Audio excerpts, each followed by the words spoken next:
Il y a quelques jours, je suis parti de Paris pour aller à Séoul. Je suis parti pour au moins un mois de voyage en Asie, peut-être 2. Et dans cette vidéo, je partage avec toi des images de mon voyage et 7 petites astuces qui sont pas forcément très connues et qui permettent de mieux voyager.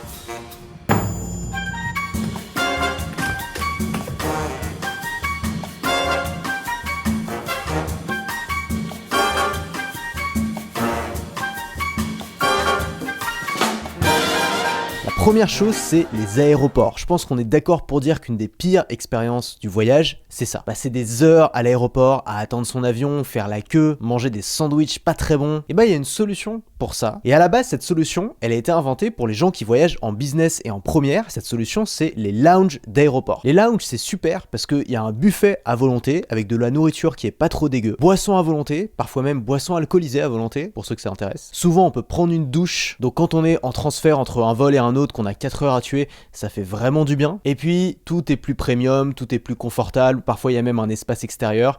La plupart du temps, ça vaut le coup. Et contrairement à ce que beaucoup de gens pensent, bah, c'est pas forcément réservé aux gens qui voyagent en business ou en première. Beaucoup de lounges sont ouverts à tout le monde à condition de payer. Le prix, c'est généralement autour de 30 € pour 2 heures. Et franchement, étant donné que pour ce prix-là, tu peux manger et boire à volonté, prendre une douche et te reposer, bah c'est pas si cher. Moi, je suis devenu un grand habitué des lounges d'aéroport et quand je voyage pas en business, bah, j'utilise une app qui s'appelle Lounge Buddy qui me permet de comparer un petit peu les lounges qu'il y a dans mon aéroport, de voir les prix et de choisir mon préféré. Si t'as l'app Revolut, tu peux aussi faire ça avec.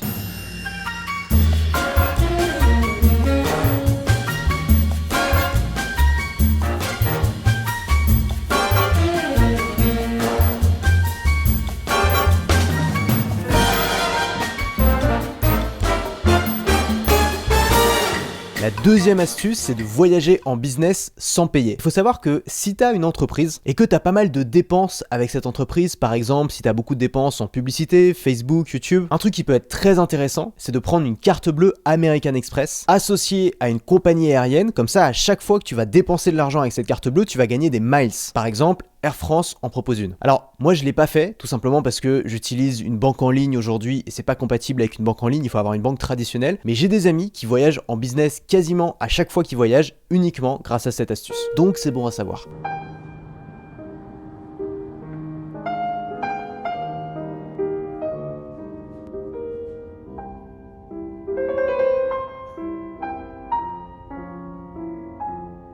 Ça caille, il fait froid là.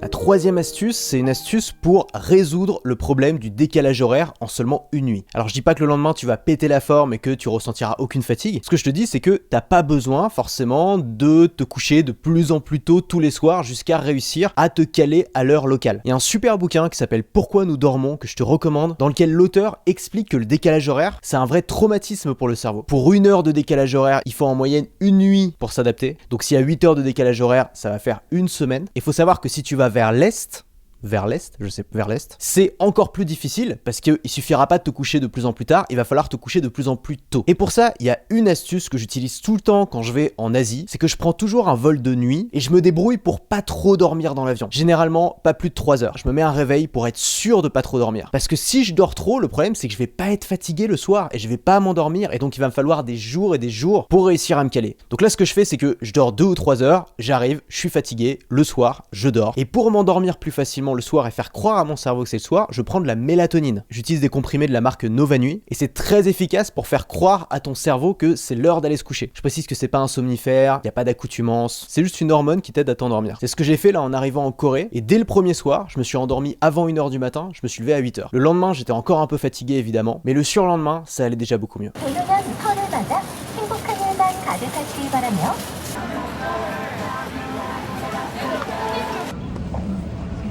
Bon là je suis à Onjik University, c'est là où il y a les étudiants, c'est là où ça bouge, les bars. Et donc voilà, je me balade un peu, j'ai essayé de me trouver un resto.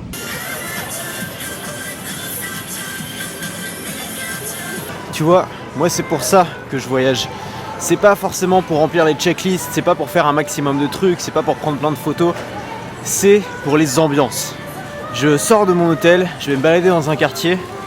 Et je profite de l'ambiance, des sons, des musiques, des odeurs. Je viens de traverser au feu rouge devant le regard consterné d'une dizaine de Coréens. Bon, moi je suis un Parisien, hein, il me faut un petit temps d'adaptation. Pardonnez-moi, je le referai pas. J'ai une passion pour ce genre de petites voiturettes.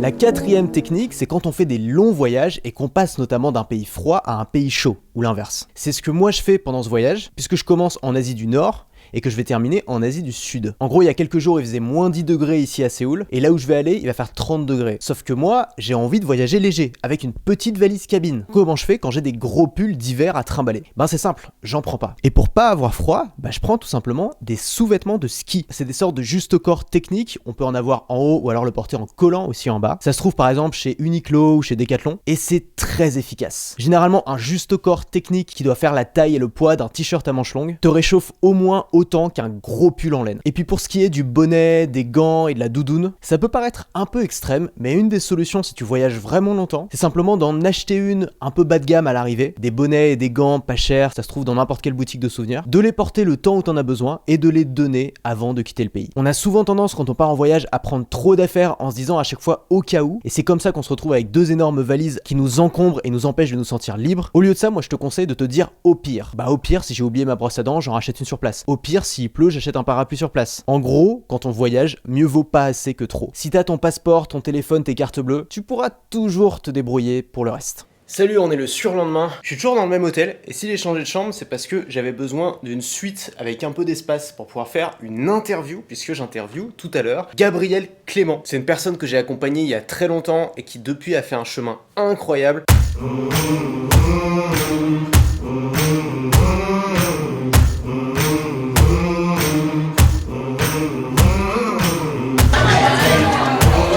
Bon ça y est, je me suis fait un ami à Tokyo. On a Séoul.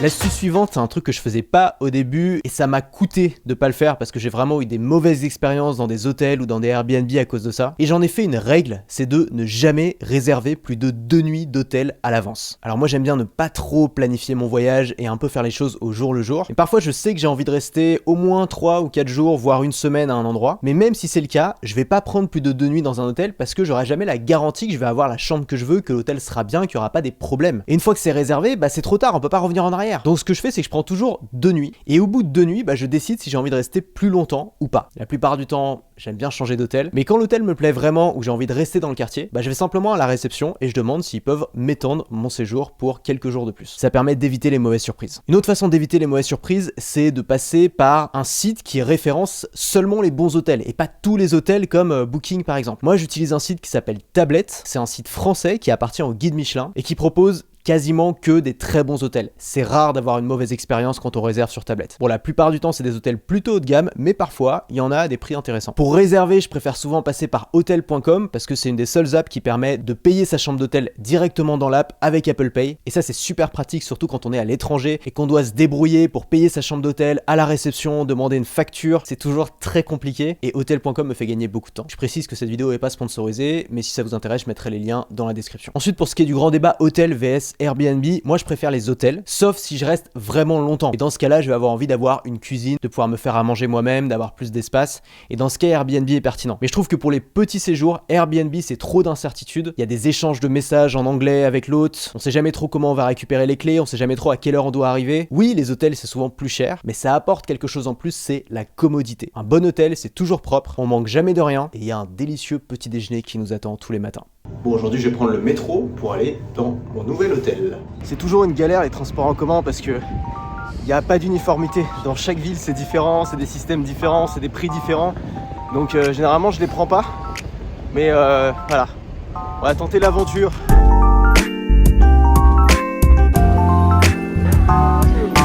Bon ça commence mal, ça accepte pas la carte bleue. Yes.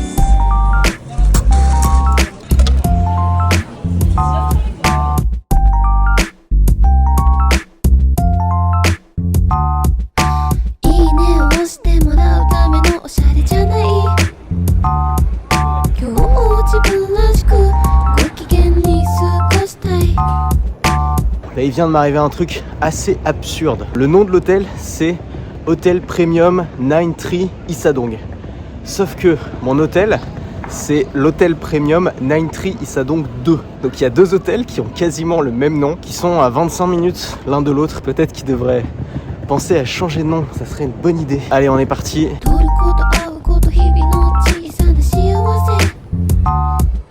Ensuite, une astuce pour économiser du temps et de l'argent, c'est de sauter le déjeuner. C'est souvent quelque chose que je fais quand je voyage seul, parce que moi je suis un gros mangeur le matin, et donc je me fais des petits déjeuners gargantuesques. En fait, mes petits déjeuners, c'est vraiment un repas complet, entrée, plat, dessert. Ce qui fait qu'à midi, j'ai pas très faim. Et généralement, en fait, je peux ne pas manger jusqu'à 16-17 heures, parfois 18 heures. Et donc, ce que je décide de faire souvent, c'est de me faire un petit déjeuner encore plus gros, de sauter le déjeuner et de dîner tôt et de me faire un bon dîner aussi. C'est bien parce que ça me permet vraiment de gagner du temps, ça prend toujours du temps d'aller au resto en milieu de journée. Ce temps-là, je peux le passer à travailler ou à explorer.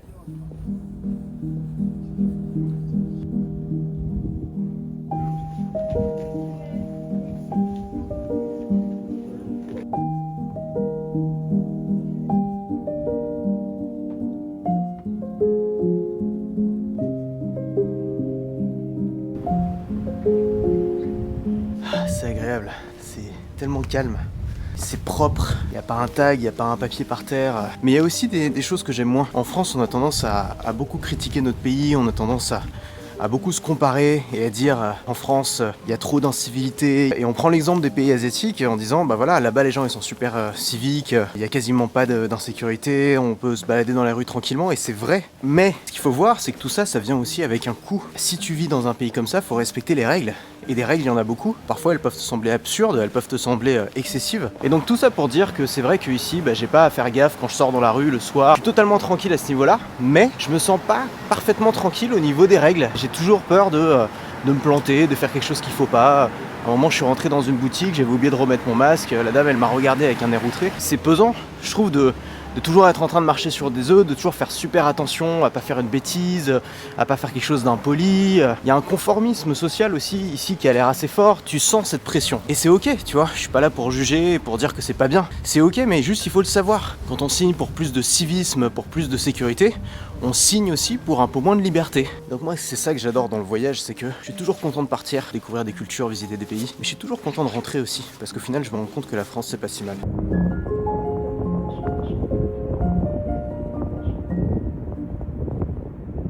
Une dernière astuce, si tu te sens seul ou anxieux quand tu voyages, notamment si tu voyages seul et que t'as pas forcément l'habitude. Moi, j'ai jamais vraiment eu peur de voyager, mais je sais que ça m'est souvent arrivé de me sentir seul pendant mes voyages parce que j'ai pas forcément le contact facile, je vais pas forcément vers les locaux et je rencontre pas toujours des gens sur place. J'en ai parlé l'autre jour avec Gabriel Clément qui me disait ça. J'avais vraiment cette peur du voyage, j'étais quelqu'un qui avait très peur de voyager. Et quand je faisais des vlogs en voyage, tu vois, ça m'occupait, je me disais, je fais des vlogs et je le fais pour mon audience et tout. Et donc du coup, là, c'était vraiment pour le coup une vraie thérapie, tu vois. L'idée, c'est de trouver une activité sur laquelle tu peux te concentrer pour arrêter de ressasser des pensées négatives dans ta tête. Cette activité, ça peut être le vlog. Moi, j'aime bien faire ça quand je voyage seul. Mais ça peut aussi être quelque chose de privé. Tu peux tenir, par exemple, un petit carnet de voyage, faire un shooting photo des plus jolies façades d'immeubles, par exemple, ou une liste des meilleurs restos de la ville. Bref, l'idée, c'est vraiment de te trouver un projet. Tu voyages pas seulement pour voyager, parce que si tu fais ça, tu vas te mettre la pression, tu vas dire il faut que j'en profite, il faut que chaque jour soit super, et c'est pas comme ça quand on voyage. Il y a des moments où on se sent bien, d'autres on se sent un peu mélancolique, c'est normal. Donc l'idée c'est de te concentrer sur le projet que tu t'es fixé. Tu voyages pas pour voyager, tu voyages pour une raison particulière, pour accomplir ta mission, et tu te concentres sur cette mission. C'est ça qui m'a permis moi de voyager pendant 5 mois tout seul en Asie du Sud-Est il y a quelques années. Je faisais des vlogs tous les jours, ça m'occupait toutes mes soirées en montage vidéo, et j'ai pas souvenir de m'être ennuyé. Voilà, j'espère que cette vidéo t'a plu, t'as vu c'est un nouveau format que je teste, mi-vlog, mi-vidéo conseil. Dis-moi en commentaire si ça te plaît, si t'as envie que je continue là-dessus, voir si t'as des suggestions pour des formats qui pourraient mixer le voyage et la valeur. Et puis bien sûr, si tu me découvres, pense à t'abonner à la chaîne. Je te laisse sur un joli coucher de soleil sur Séoul. À la prochaine. You feel alive, let's hit the dance floor. Don't work too hard, might break a backbone. Return of the Mac, the king is back though. Corvette and cash, I never lack those.